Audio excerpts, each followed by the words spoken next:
Alright, this video is a quick one for the people out there that are trying to repair the outlet on the Festool, the CT Mini, and the other versions as well.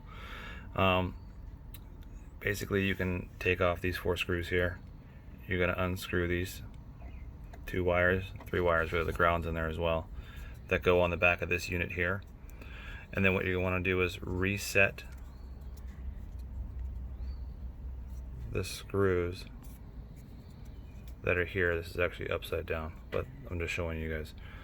You'll want to take this screw off of this plate so that the metal part will come off, and then you'll go ahead and the 2 screws that you'll see on yours, just reversed, you're going to slide those in, and then you're going to push the plug out, okay? And the back of that is going to come off. And then inside here, see the screws, you have to screw those in so it'll push through. But then what you're going to do is when they're screwed in, a little difficult with one hand here, but that's going to be your contact. Take a pair of pliers and tighten this back up.